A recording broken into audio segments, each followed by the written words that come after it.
Good morning, students. Welcome to the SGPS online classes. This is class 6, subject Essays, chapter 5th, Major Landforms of the Earth. This chapter belongs to Geography. Major यानी कि बड़े, landforms यानी कि भू आकृतियाँ, और of the earth यानी पृथ्वी की, यानी पृथ्वी पर जो बड़े भूभाग हैं उनके बारे में हम इस चैप्टर में पढ़ेंगे. देखिए, आपको यहाँ पर दिख भी रहे होंगे mountains, plans, plateaus, etc. So let's proceed. Our next topic is plains. The flat low lying areas are known as plains. जो एकदम समतल लो lying areas होते हैं plains के नाम से जाने जाते हैं. They are about 200 meters above mean sea level. और वे sea level से लगभग 200 meters ऊंचे होते हैं. Some plains are level while some may be rolling types. कुछ प्लेन्स जो हैं वे बिल्कुल समतल होते हैं, जबकि कुछ एकदम एक जैसे होते हैं, जबकि कुछ जो रोलिंग लहरदार प्लेन्स होते हैं. Many plains are formed by rivers and their tributaries. Rivers और उनकी सहायक नदियों से कई सारे प्लेन्स फॉर्म्ड होते हैं. The reverse which flow from high elevation like mountains carry Sands, silt and clay with them. जो नदियाँ हैं बहुत ऊंचे मैदानों से, ऊंचे माउंटेन से बहती हैं. वे अपने साथ सैंड, सिल्ट और क्ले यानी कि वो रेत, मिट्टी और अवशेष लेकर बहती हैं. Once the rivers reach the low lying areas. और जब ये रिवर्स लो लेइंग एरियाज निचले क्षेत्रों में पहुंचती है, द डिपोजिट देयर लोड. और वे अपने जो सैंड, क्ले या सिल्ट है उसे वो डिपोजिट कर देती है. जो निचले जहाँ गड्ढे होते हैं, ऐसे निचले क्षेत्र होते हैं, वहाँ पर इन सब चीज़ों को ये, जिन्हें एलुवियल भी कहते हैं, डिपॉजिट कर देती हैं. The continuous process of deposition form the plains. और इस तरह जब डिपोजिशन की, ये जमा होने की प्रोसेस जब निरंतर चलती रहती है, तो इस तरह से मैदान बनते हैं. Many plains are also formed by movement of glaciers and winds. कई सारे जो प्लेन्स हैं ग्लेशियर्स या विंड्स के मोमेंट्स के भी के कारण भी बनते हैं. देखिए, सपोज ये कोई माउंटेन है, यहाँ से जब कोई नदी बहती है तो इसके साथ विभिन्न प्रकार के सिल्ट वगैरह भी होती हैं. और ये देखिए, ये कई सारे गड्ढे लो लेइंग एरियाज होते हैं. जब ये रिवर यहाँ पर आती है तो अपने साथ जो बहा के ले जाती है सामान, वो इन गड्ढों में जमा करती हुई जाती है. और ये इस तरीके से पूरे एक फ्लैट लैंड में इनको कवर्ड कर देती है. तो ये एक पूरा प्लेन बन जाता है. समझ में आया प्लेन्स कैसे फॉर्म्ड होते हैं? अब हम ये देखिए, ये प्लेन्स इस तरीके से होते हैं. दूर तक कोई माउंटेन, प्लेट्यू कुछ नहीं, सीधे प्लेन्स. अब हम पढ़ते हैं टाइप्स ऑफ प्लेन्स के प्रकार. The following are the main types of plains के निम्नलिखित प्रकार हैं. एलुवियल प्लेन्स, सबसे पहले आता है एलुवियल प्लेन्स, जो कि जलोढ़, जो नदियों के द्वारा बनाई गई, लाई गई बहाकर द्वारा, जो पहाड़ों से लाई गई मिट्टी उससे जो बनते हैं. These plains are made up of the sediments carried by the rivers. नदियों के द्वारा जो तलछट बहाकर लाया जाता है सेडिमेंट, उसके द्वारा ये बनते हैं. Ganga Brahmaputra plain, Yangtze plain are the examples of the alluvial plains. Ganga Brahmaputra के प्लेन या जो यांग नदी के प्लेन्स हैं वो इसी एलुवियल प्लेन्स के उदाहरण हैं. नेक्स्ट आता है डेल्टा प्लेन्स. डेल्टा तो आप सभी जानते होंगे, नदियों के मुहाने पर, मुहाना यानी माउथ, ये वे स्थान जहाँ पर नदियाँ समुद्र से मिलती हैं तो नदियाँ क्या करती है, ट्रायंगुलर एरिया बनाती है. कई सारी, जैसे ये नदी है, ये अपनी कई सारी डिस्ट्रीब्यूटरीज में डिवाइड हो जाती हैं. और जब ये समुद्र से मिलती तो इस तरीके से ट्रायंगुलर एरिया बनाती हैं ये समुद्र, तो इसे हम डेल्टा कहते हैं. तो delta plains, these are plains formed at the mouth of the river by its distributaries.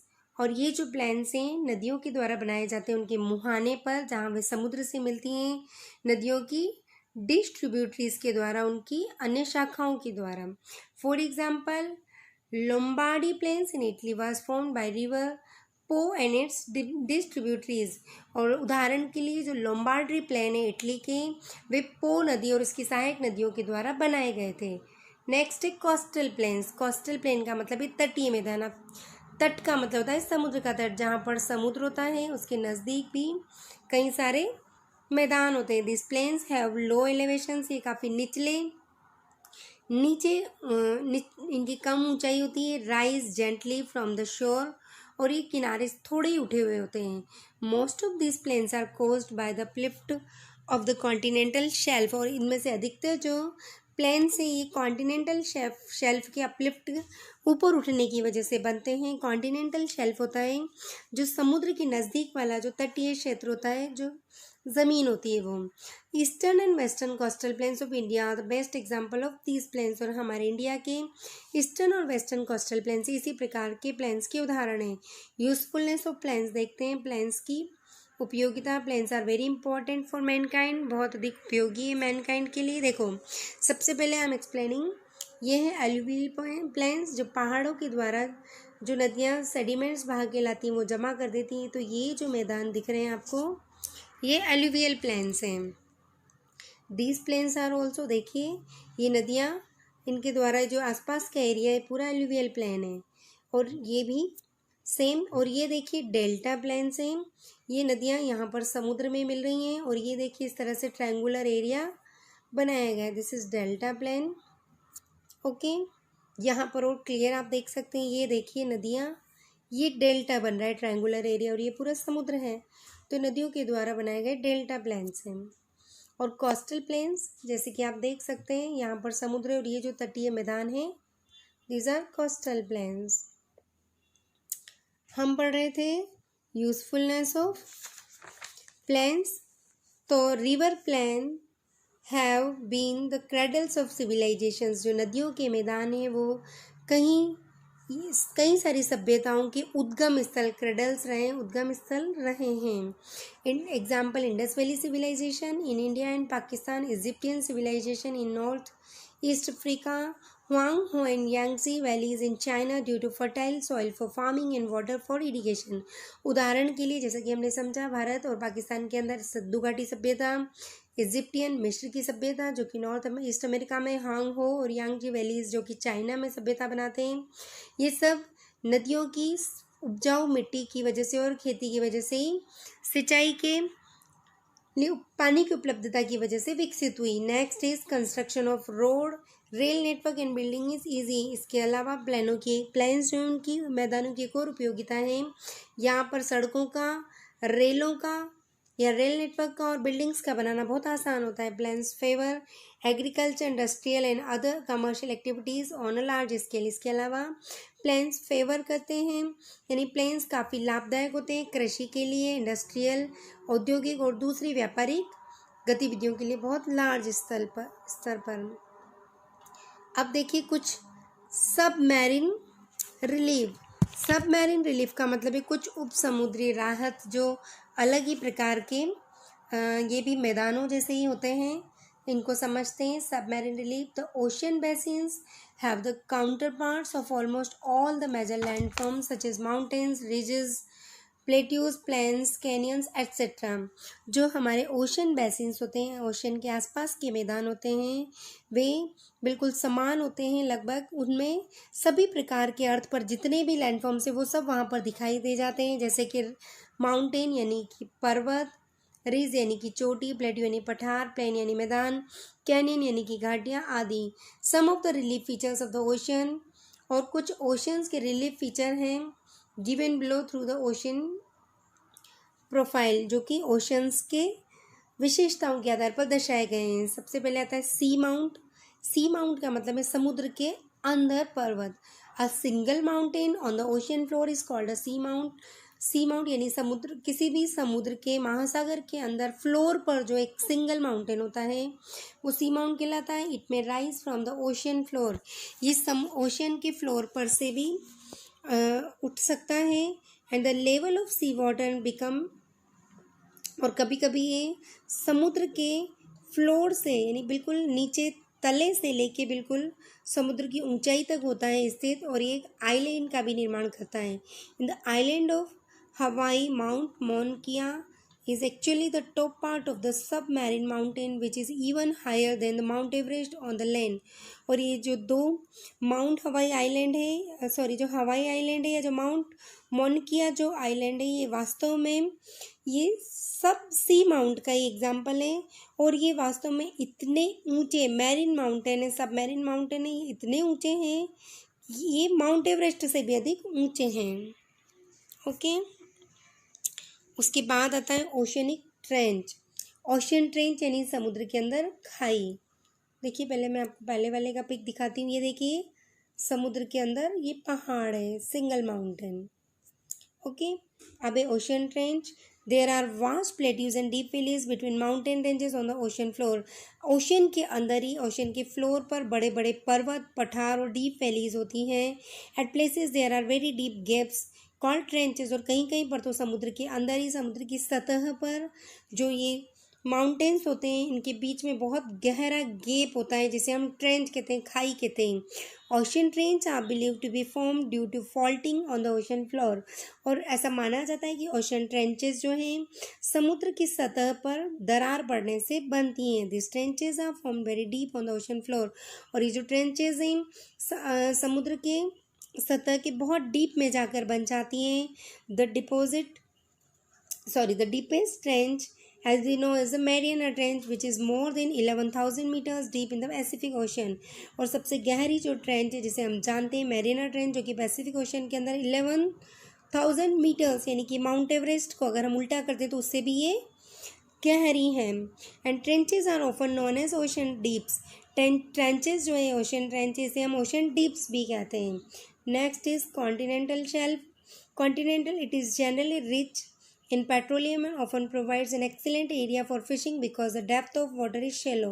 और ये समुद्र के नज़दीक तटों के पास होती हैं। It is generally rich in petroleum. ये अक्सर पेट्रोलियम में के सोर्स काफ़ी समृद्ध सोर्स होते हैं और ये हमें एक्सीलेंट एरिया प्रदान करते हैं फिशिंग के लिए। और यहाँ का पानी जो है काफ़ी शेल होता है, गहरा नहीं होता है। कॉन्टिनेंटल स्लोप, ये शेल्फ से बिल्कुल नज़दीक ही होते हैं। From the coast towards the open sea, जब हम कोस्ट से सी की ओर आते हैं, there is a stretch of shallow sea, बहुत दूर तक बहुत कम गहरा सी होता है। The depth of sea water goes on increasing away from the coast under the sea very gradually. और जो समुद्र के पानी की गहराई धीरे धीरे, जब जैसे जैसे आगे जाते हैं वो तट से दूर जाते हैं, वो धीरे धीरे बढ़ती है। This part of the ocean is called continental shelf. और समुद्र का ये पार्ट कॉन्टिनेंटल शेल्फ कहलाता है। देखिए आई एम शोविंग इमेजेस। ये तो है ओशन ट्रेंच, आप देख सकते हैं। ये देखिए कि कितनी गहरी मैरियाना ट्रेंच है, समुद्र के अंदर की पिक है ये।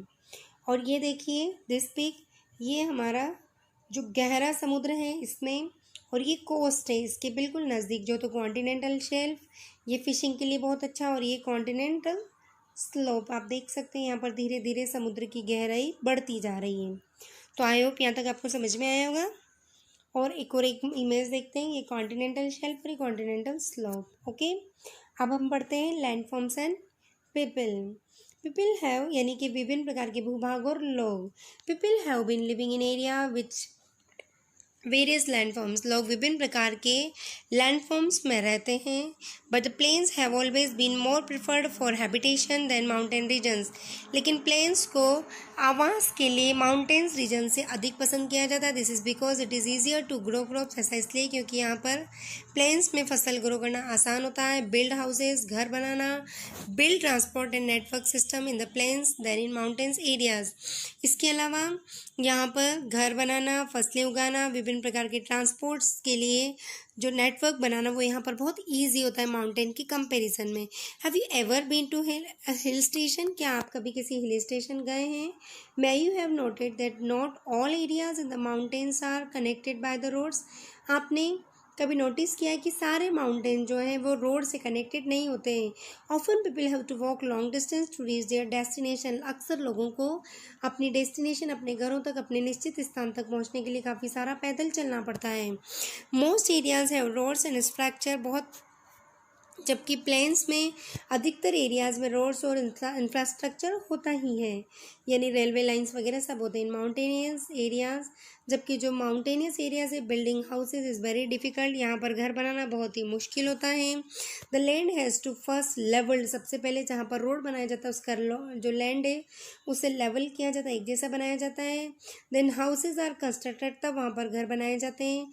Cultivation too is not easy in mountain areas, और माउंटेन एरियाज़ में कल्टिवेशन, कृषि भी बहुत आसान नहीं होती है। As the land is not levelled, क्योंकि लैंड वहाँ पर लेवल्ड एक जैसा नहीं होता है। The terrain makes it difficult for people to grow crops because of the steep slopes, और यहाँ का जो क्षेत्र है लोगों के लिए बहुत मुश्किल होता है क्योंकि ये स्टीप स्लोप्स, बहुत गहरे ढलान होते हैं। People resort to terrace farming in such areas, लोगों ने ऐसे स्थानों पर टेरेस फार्मिंग शुरू की है। As the name suggest, terrace farming involve constructing graduated steps और टेरेस टू डू फार्मिंग, जैसे किसके नाम से पता चल रहा है, लोगों ने यहाँ पर विभिन्न प्रकार के स्टेप्स या टेरेस बनाए फार्मिंग के लिए। From a steep slope many level plains, जैसे कि पहाड़, यहाँ पर इस तरह से कई सारी ये कई सारी स्टेप्स जैसे इस पूरे माउंटेन पर बनाई जाती हैं। ओके, और यहाँ पर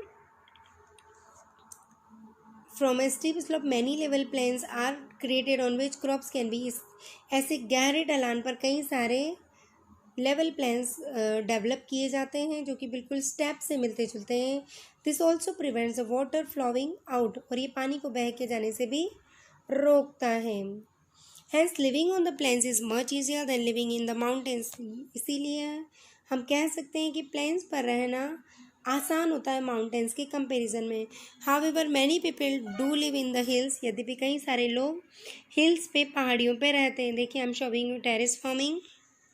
ये देखिए पहाड़ पर कितनी सारी स्टेप्स बनाई गई और इनमें फार्मिंग की जाती है। सिमिलरली एट हाई एल्टीट्यूड्स, इसी तरह से जो ऊंचे स्थान होते हैं, houses are build with sloping roofs, यहाँ पर जो घर हैं स्लोपिंग रूफ्स, जो ढलान वाले क्षेत्रों पर घर बनाए जाते हैं, यहाँ पर स्लोपिंग रूफ यानी कि ऐसे घर बनाए जाते हैं जिनकी रूफ जो है वो इस तरह से स्लोपिंग होती है। ये इस तरह आप कई बार हट वगैरह में बनाते हैं, आपने देखा होगा। ओके, ताकि वहाँ पर स्नो ठहरे नहीं, बहकर निकल जाए। This is because in mountain regions there is a lot of snowfall and the snow accumulates on the roof, ऐसा इसलिए क्योंकि माउंटेन रीजन्स में बहुत अधिक स्नोफॉल होता है, तो स्नो यहीं पर एक्यूमुलेट हो जाती है, छतों पर एकत्रित हो जाती है। Accumulation of snow may cause the roof to break, और इस एक्यूमुलेशन की वजह से धीरे धीरे छतें टूटने लगती हैं, उनमें नमी अंदर रह जाती है। So sloping roofs are made so that the snow slides down the roof preventing damage, और इस तरह से स्लोपिंग रूफ्स बनाई जाती ताकि वहाँ पर स्नो स्लाइड डाउन, वहाँ से स्नो इस तरह से बहकर नीचे गिर जाए और इस तरह से वो रूफ को डैमेज से बचाती। देखिए, I am showing you images. ये देखिए, ये घर है, यहाँ पर सारी स्लोपिंग रूफ्स हैं। यहाँ पर जब स्नोफॉल होता है तो यहाँ पर आके सीधा नीचे गिर जाता है। ठीक है। People also live in volcanic earthquake prone areas, लोग अर्थक्वेक और वॉल्केनिक प्रोन, जो जहाँ पर केंद्र है, मुख्य रूप से प्रमुख क्षेत्र हैं, प्रभावित क्षेत्र है, वहाँ पर रहते हैं। और in Greece in Japan the houses are built for special material so that it can withstand minor earthquakes, और जापान और ग्रीस में क्योंकि वहाँ बहुत अधिक अर्थक्वेक आते हैं तो वहाँ जो हाउसेज है स्पेशल मटेरियल से बनाए जाते हैं ताकि ये विदस्टैंड, खड़े रहें माइनर अर्थक्वेक के समय भी। At times volcanic eruption and earthquakes cause major loss of life and property, क्योंकि अर्थक्वेक और वॉल्केनिक इरप्शन के समय बहुत अधिक जीवन और संपत्ति का लॉस होता है। Many people live near flood prone areas, कई सारे लोग जो हैं फ्लड प्रोन एरियाज, जो बाढ़ प्रभावित क्षेत्र है, वहाँ पर रहते हैं। In such areas the houses are built on stilts, और ऐसे क्षेत्रों में घर जो है बांस पर बनाए जाते हैं, लकड़ियों पर बनाए जाते हैं। Humans have been adapting to survive in various landform since ages, और कई युगों से, वर्षों से मनुष्य धीरे धीरे हमारी प्रकृति के अनुसार अडेप्ट करते हुए जीना विभिन्न प्रकार के लैंडफॉर्म्स में सीख रहा है। देखिए, ये स्टिल्ट हाउस भी आपको बताती हूँ, विभिन्न प्रकार के बांस पर बनाए हुए घर हैं। ये देखिए आप, ये बांस पर बना हुआ घर है, ये देखिए। ओके, तो आई होप आपको ये चैप्टर समझ में आया होगा। इस चैप्टर के साथ मैं आपकी इसके PDF, मैं इसके नोट्स, एक्सरसाइज, क्वेश्चन आंसर भेज रही हूँ। आई होप आप अपना वर्क कर रहे होंगे और साथ साथ लर्न भी कर रहे होंगे, आपको चैप्टर समझ में आया होगा। Thank you, have a nice day.